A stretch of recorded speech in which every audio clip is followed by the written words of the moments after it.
দুইটা জিনিস আপনাকে চিরস্থায়ী শান্তি দেবে, দুইটা। ঠিক আছে, এগুলো আমাদের মানে একদম ফুল প্র্যাকটিক্যাল কথা বলছি। দুইটা জিনিস আপনাকে চিরস্থায়ী শান্তি দিবে। এক, 5 ওয়াক্ত নামাজ জামাতের সাথে পড়বেন, মনটা প্রশান্তি দিয়ে ভরে যাবে, দেখবেন ইনশাআল্লাহ। শুধু ট্রাই করে দেখেন না ভাই, 40টা দিন ট্রাই করে দেখেন। আর 2 নম্বর জিনিস হচ্ছে, এটা আরো বড় অস্ত্র, 5 ওয়াক্ত নামাজের সাথে আপনাকে ডেইলি কোরআন তেলাওয়াত করতে হবে, মিনিমাম 1 থেকে 2 ঘন্টা। 1 থেকে 2 ঘন্টা কোরআন তেলাওয়াত করবেন, অশান্তি বলে কোনো কিছু আপনাকে স্পর্শ করবেন ইনশাআল্লাহ। সারা দুনিয়ার মানুষ চারপাশ থেকে আপনাকে যদি প্যারা দেয়, পেরেশানি দেয়, পেইন দেয়, আপনার মাথা রিল্যাক্স থাকবে, কারণ আপনার মধ্যে কোরআন আছে। বিশ্বাস করছেন না কথা? আল্লাহর কিতাবের কাছে এসে দেখেন, মাদক ছেড়ে দেন প্রিয় ভাই। আর আইন দিয়ে এইসব দেওয়ালে দেওয়ালে লেখে, হ্যাঁ, আর এই মাঝে মাঝে এইসব 2-4টা মাইকিং করে বুলিয়া উড়িয়ে যুব সমাজকে মাদক থেকে দূরে রাখা যাবে না। যতক্ষণ পর্যন্ত ওদের আত্মিক পরিশুদ্ধি না হচ্ছে, ওরা আল্লাহর কাছে আত্মসমর্পণ না করছে।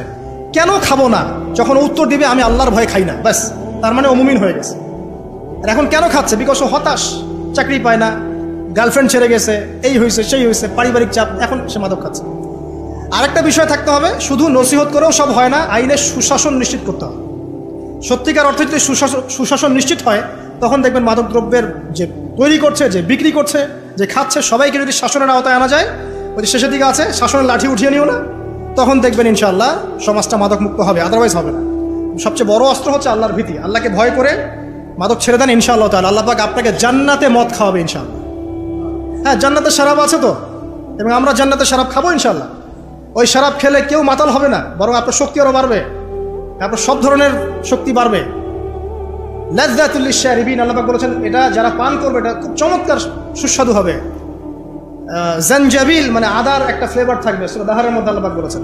পরে দেখেন জান্নাতে এগুলো থাকবে। দুনিয়াতে এগুলো ভোগ করে নিলে জান্নাতে তো কিছু পাবেন না। সো জান্নাতের জন্য এগুলো রেখে দেন। এই বেপরদা মেয়েদের পিছনে ছুটেন না, আপনার জন্য অনেক সুন্দর সুন্দর হুর আইন অপেক্ষা করছে। আমি আজকে সকালে একটা হাদিস পড়েছি, মুয়াজ বিন জাবাল থেকেই বর্ণিত। তিনি বলছেন রাদিয়াল্লাহু আনহু যে আল্লাহর নবী আমাকে একদিন বলছেন যে দুনিয়াতে যখন কোনো স্ত্রী কোনো স্বামীর সাথে খুব খারাপ বিহেভ করে, আছে না ভাই, মানে সবাই ভুক্তভোগী নাকি? আচ্ছা, এরকম যখন হয় তখন জান্নাতে তার যে হুর আছে, ওই মুসলিম ব্যক্তির জন্য জান্নাতে যে হুর আইন আছে, ডাগর ডাগর চোখওয়ালা, ওই হুর আইন অদৃশ্যভাবে বলতে থাকে এই মেয়েকে উদ্দেশ্য করে যে তুমি ওকে কষ্ট দিও না, তুমি ওকে কষ্ট দিও না, কারণ সে তোমার কাছে কয়েকদিনের মেহমান মাত্র, অচিরেই সে আমাদের কাছে চলে আসবে। তো এখন যদি আপনি দুনিয়ার এইসব নগ্ন বেপর্দা অশ্লীলতার ফেরিওয়ালা, ঠিক আছে, দেহ ব্যবসায়ীদের পিছনে ছুটে বেড়ান, তাহলে আপনি জান্নাতে হুর পাচ্ছেন না। আল্লাহ পাক আপনাদেরকে সবাইকে হুর নেইন দান করুক, দোয়া করে। অতএব সেভাবে চলার মতো তৌফিক, ঈমান, আমল আল্লাহ পাক আমাদের সবাইকে দান করুন, আমিন। এটা বলে শেষ করছি। পরিবার সংক্রান্ত 3টা নসিহত করেছেন। এক হচ্ছে তুমি পরিবারের সাধ্য মতো খরচ করো, তোমার যা সাধ্য আছে এই অনুযায়ী খরচ করো। আপনি যদি কোটিপতি হন, আপনি পরিবারে আপনার সাধ্য মতো খরচ করেন, কোনো সমস্যা নেই, ওটা বিলাসিতা নয়। আর আপনার যদি মাসে 50,000 1 লাখ টাকা আর্নিং থাকে, সেভাবে খরচ করেন। কারো পরিবারের আর্নিং যদি 20,000 টাকা হয়, সেভাবে খরচ করেন। মানে সাধ্যের বাইরেও যাওয়ার দরকার নাই, আবার অতিরিক্ত কৃপণতাও প্রদর্শন করার দরকার নাই। মধ্যম পন্থা আপনি খরচ করবেন আপনার সাধ্য মতো। আর এখন সাধ্য মতো খরচ করার সুযোগ কোথায়?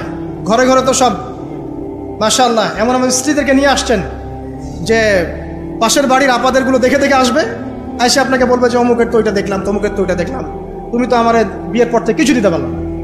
ঠিক আছে, তো বুঝাবেন। একটা বিষয় বলি, আমি খুব মানে এটা ফিল করি যে আসলে স্ত্রীদের সাথে কঠোর হয়ে কোনো লাভ নেই। বিয়ে তো করে ফেলেছেন, এখন বিয়ে করাটা যত সহজ, মুক্ত হওয়া এত সহজ না। ঠিক আছে, একবার করে ফেললে ব্যাস করে ফেলছেন, সারা জীবন এখন টানতে হবে। ঠিক আছে, ইল্লা মাশাআল্লাহ, কারণ পরিবার ধ্বংস হয়ে যাওয়ার চাইতে অ্যাটলিস্ট একসাথে থাকাটা উত্তম। এটা ইসলাহু খায়র, যেটা ইসলাম সেটা উত্তম। আর একবারে যখন কোনো অবস্থায় টাকা জানা, তখন না ইসলামে একটা বিচ্ছেদের ব্যাপার আছে, ডিভোর্সের একটা ব্যাপার আছে। কিন্তু নারী জাতিটাকে আল্লাহ পাক এমনভাবে সৃষ্টি করেছেন, ইনশাআল্লাহ ফ্যামিলি নিয়ে আমি একদিন লেকচার দিব, সেদিন বলবো ইনশাআল্লাহ ডিটেলস, যে আপনি যত কঠোর হবেন তত বেঁকে বসবেন। আপনি যত কঠোর হবেন তারা বেঁকে বসবে। তাদের সাথে এত বেশি কঠোর হয়ে কোনো ফায়দা নাই। কীভাবে ডিল করতে হবে একটা সূত্র বলে দেন। আপনি আপনার মেয়ের প্রতি যেমন, আপনার যদি একটা মেয়ে থাকে 5 বছর বয়স, 10 বছর বয়স, 2 বছর বয়স, একটা মেয়ের সাথে আপনার সম্পর্ক কেমন? খুব মিষ্টি সম্পর্ক। ও 1000টা ভুল করলে আপনি কি কোলে তুলে নেন, আদর করেন, তাই না? ভালোবাসেন। জেদ করলে আপনি ঠান্ডা মাথায় সবর করেন। ওই মেয়ের সাথে কি আপনার সম্পর্ক কখনো বিচ্ছেদ হয়? হয় না কিন্তু। মেয়েরা অনেক জ্বালাতে পারে, ছোট বাচ্চা 8-10 বছর 5 বছর খুব জ্বালাচ্ছে, কিন্তু আপনি কিন্তু সবর করেন, আপনি ওর চাহিদা পূরণ করেন, ওকে কিনে দেন, এটা কিনে দেন, ওটা কিনে দেন, বুঝান, হ্যাঁ আদর করেন। এইভাবে যদি আপনি স্ত্রীর সাথে থাকতে পারেন, আপনি ফ্যামিলি লাইফে হ্যাপি। আর যদি অন্য কোনো পলিসিতে যান, খুব কঠোরতা আরোপ করেন, হ্যাঁ বয়কট করেন, কথাবার্তা বন্ধ, খাওয়ার দাওয়ার বন্ধ, এই বাসা চলে গেল ব্রিফকেস নিয়ে, আপনি আবার এখানে, এগুলো চলতে থাকলে আপনি না দিনের কাজ করতে পারবেন আর না দুনিয়ার কাজ করতে পারবেন। তো এখানে সবর ছাড়া কোনো নসিহত নেই, মানে সবরই সবর, ধৈর্যের চূড়ান্ত পরীক্ষা দেওয়া লাগবে এখানে।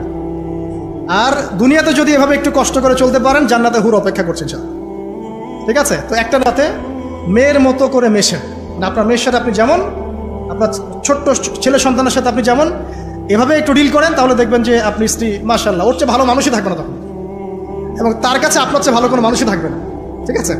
আল্লাহ পাক পরিবারগুলোকে সুখী করুন, দোয়া করি। কারণ পরিবারের ভাঙনটা এখন খুব বেশি হচ্ছে, প্রায় পরিবারে ডিভোর্স এবং পরকীয়া। এখান থেকে দূরে থাকতে হলে আমাদেরকে কিছু ইসলামিক মোটিভেশন দরকার আছে। আল্লাহ পাক আমাদেরকে বোঝালেন, তৌফিক এনায়েত করুন, আমিন। আদবের যে লাঠিটা আছে এটা পরিবার থেকে উঠিয়ে নিও না, কারণ পরিবারের শাসন বলে একটা কথা থাকতে হবে। সব কিছু যদি আপনি একদম ওপেন করে দেন সবার জন্য, যা ইচ্ছা তাই করুক, তাহলে আপনার মূল্য থাকবে না, আপনার কথাকে কেউ দাম দিবে না, আপনি আপনার ওয়ে ছাড়াবেন, পরিবারের মধ্যে অশ্লীলতা, ফায়েশা, বেপরদামি, দুনিয়াদারি ঢুকে যাবে। আর একবার ঢুকে গেলে আপনি খুব সহজে বের করতে পারবেন না। তাই শাসনের লাঠিটা থাকবে পরিবারে। আর সর্বশেষটা হচ্ছে তাদেরকে আল্লাহ পাকের ভয় দেখাতে হবে, কারণ আল্লাহর ভয় সব কিছুর কেন্দ্র। যার মধ্যে আল্লাহর ভয় একবার ঢুকে গেছে, তাকে আর শাসন করা লাগবে? শাসন করা লাগবে না। কিন্তু যার মধ্যে একবার আল্লাহর ভয় ঢুকে যাবে, সে অটোমেটিকলি আল্লাহর পথে চলবে ইনশাআল্লাহ। আমরা দোয়া করি আল্লাহ পাক আমাদের সবার পরিবারকে জান্নাতি পরিবার রূপে কবুল করে দিন, আমিন। আমাদের পরিবারবর্গকে আল্লাহ পাক হেদায়েত দান করুন, আমাদেরকে পরিবারের জন্য সাধ্যমতো ব্যয় করার তৌফিক দান করুন। পরিবারের মধ্যে যারা আমরা বাবা মা, ভাই বোন, স্ত্রী সন্তান আছি, সবার মাঝে একটা হৃদ্যতা, ভালোবাসার বন্ধন আল্লাহ পাক তৈরি করুন। আমাদের যুব সমাজকে আল্লাহ পাক মাদক থেকে হেফাজত করুন এবং কোরআনের কাছে নিয়ে আসুন, নামাজের কাছে নিয়ে আসুন, জামাতে 5 ওয়াক্ত নামাজ পড়ার তৌফিক এনায়েত করুন। প্রত্যেককে আল্লাহ পাক ফরজ নামাজ জামাতের সাথে পড়ার তৌফিক দান করুন এবং পিতামাতার খেদমত করার তৌফিক আমাদের সবাইকে দান করুন এবং সারা জীবন তাওহীদের উপর থেকে শিরক মুক্ত আমল নিয়ে কবরে যাওয়ার তৌফিক আল্লাহ পাক আমাদের সবাইকে দান করুন, আমিন।